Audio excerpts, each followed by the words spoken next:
You know, ever since I read the umpteenth story about people who died from a bear attack with an empty can of bear spray in their clutches, I decided it was time to take matters into my own hands.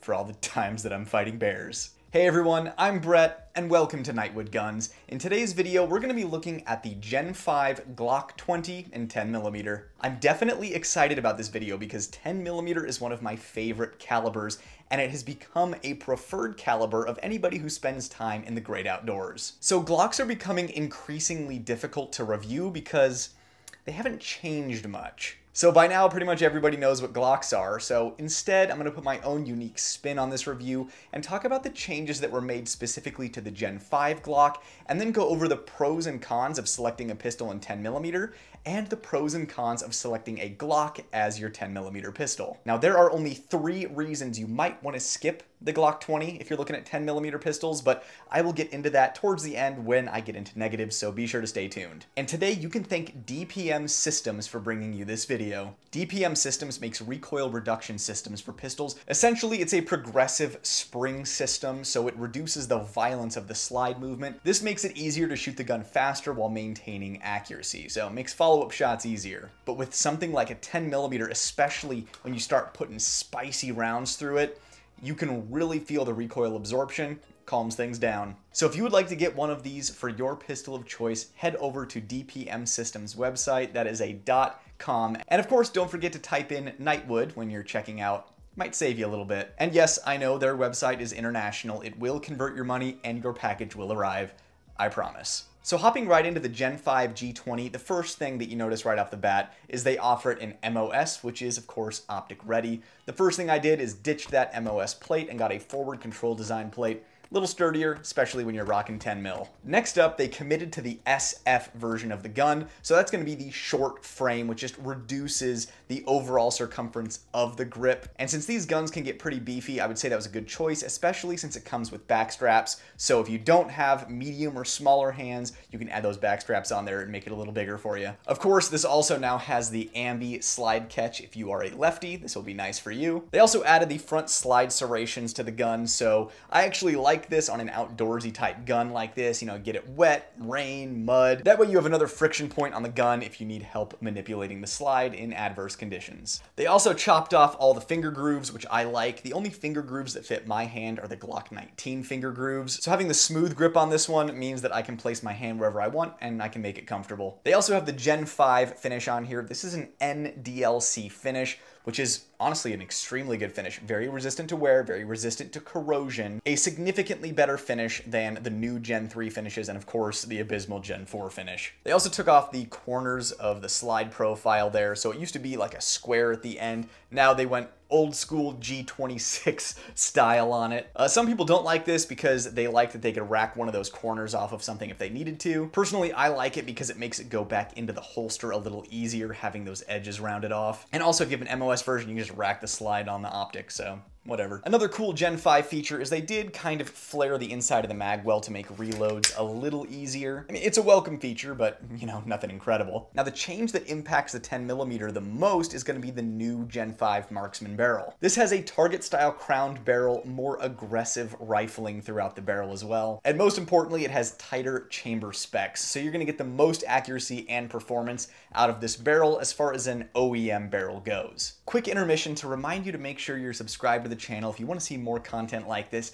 to hit that like, thumbs up button. Let YouTube know you're enjoying it. And don't forget to check those links down below to find my Patreon if you'd like to further support the channel, or you can find my books on Amazon if you're looking for a fun read. With that out of the way, let's get back to the good stuff. Now, as far as the different Glock models, why not just go with a G40? That's the long slide version, and they also make that in an MOS. Well, that is a great hunting pistol, and you're certainly going to get the best performance out of that, but the G20 comes out of the holster a little faster because there's less barrel to clear from the holster. This is very much an emergency use pistol, so it's something you want to be able to get out of the holster and shoot quickly. It is also more comfortable to carry it on the hip, either outside or inside the waistband, so it pulls nice double duty. And then maybe someone might ask, well, why not the Glock 29? That's even more concealable. Well, you're losing barrel length on that, so you're losing some performance out of the 10mm round.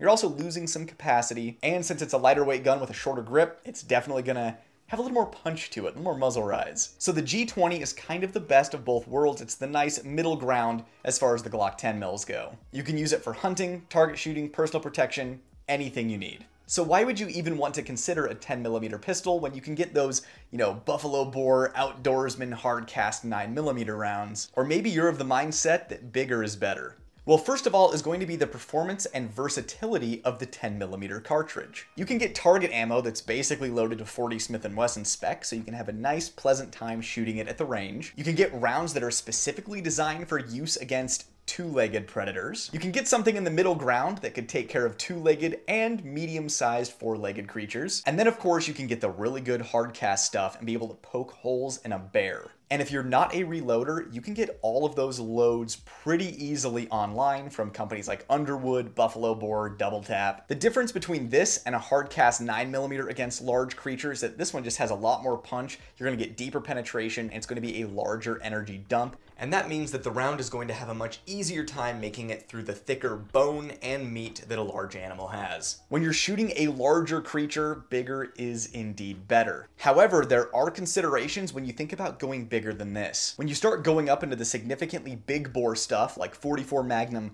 plus, so 454 Casull, 460, 500, 50 Action Express, you start running into issues with muzzle rise and shot recovery. When it comes to bear attacks, there are kind of two situations. There's, oh my god, I'm dying, in which case it is just close up, you're just dumping into the thing. That's where something like a revolver could come in handy. You don't have to worry about slide reciprocation, it getting caught in fur while you're pushing into it and unloading. That's personally why I run a weapon light on this, to act as a bit of a standoff device, for all the times I get attacked by bears. Even though 10mm is a potent cartridge, you can still run it pretty fast. So when you have the second scenario of bear attack, which is going to be the charging animal, you might be able to get off 1 or 2 rounds with a high recoiling revolver or ghetto blaster. Whereas with a 10mm, you can sling out significantly more rounds in that short window of opportunity. Not only that, versus a wheel gun that has this long, heavy double action trigger, you are working with a typical striker fire trigger, so it's probably going to be easier to be more accurate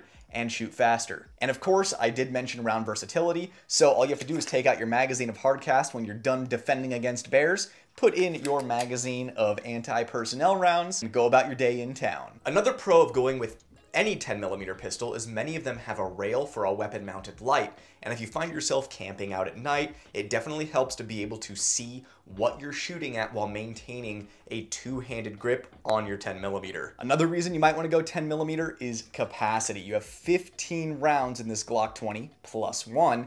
That's how many chances you have to hit something critically important, whether that be in a bear, a cougar, or a two-legged adversary. Yes, that includes Squatch. Now, why might you want to avoid 10mm? Well, if you're only going to be in more urban environments fighting two-legged attackers, that's where the muzzle rise on this might not be worth it. Even though you can run this faster than significantly larger bore hand cannons, you can't run it as fast as a 9mm. So if you take a talented shooter, they can probably put 2 rounds of 10mm into a target at about the same speed they can put 4 rounds of 9mm plus P into a target. And when it comes to stopping a two-legged attacker, there are 3 ways to do it. 1, psychological stop. Bang, I got shot, I don't want to do what I'm doing anymore. Number 2 is going to be a central nervous system shot, which is going to just, regardless of caliber, is completely shot placement. Then there's the third, the only predictable one that we can rely on. You make them leak enough to pass out. And chances are 4 rounds of high quality defensive 9mm ammunition is going to make someone leak faster than 2 rounds of 10mm. Not to mention that's 4 chances to hit something significantly vital versus 2 chances that, albeit are a little bit larger in diameter and energy dump, to hit something significant. In the future, I'll do a video that is 9mm versus 10mm for self-defense where we can see how many rounds it actually is, but until then, this serves my point. Another reason to maybe avoid 10mm would just be the overall size and thickness of the pistol. It can be challenging to conceal this every day, but not impossible. So next up, why would you select a Glock 10mm over other competitors on the market? When it comes to the overall design of a 10mm pistol,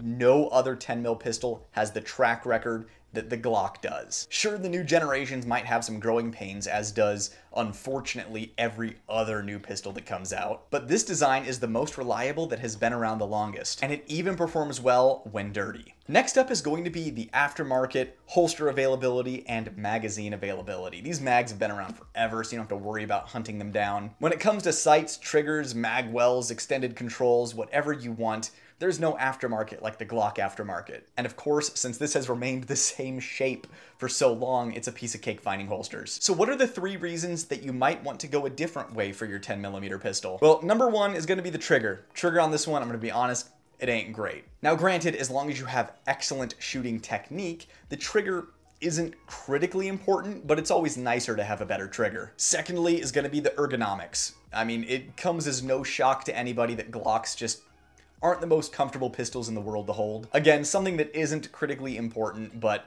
it's something that in today's consumer market is a growing demand. And finally, this is my biggest problem, grip texture. The grip texture on this is just awful compared to other competitors on the market. When you look at like the M&P, love that grip texture on the back strap. So I was actually experimenting with goon tape on this. I'm probably gonna go back to my tried and true handle it grips, but that's something to consider, especially if your hands might be dirty, muddy, wet, anything like that. Having a slip and slide in your hands might not be the best idea on the worst day of your life. But overall, I wouldn't say any of those 3 are particular deal breakers. But again, there's growing demand for these quality of life features on today's pistols in the consumer market. Well, I hope you enjoyed today's video on the Gen 5 Glock 20 and 10mm. It was great seeing you guys again, and I'll see you in the next video. I'm Brett, and this was Nightwood Guns. Nightwood out.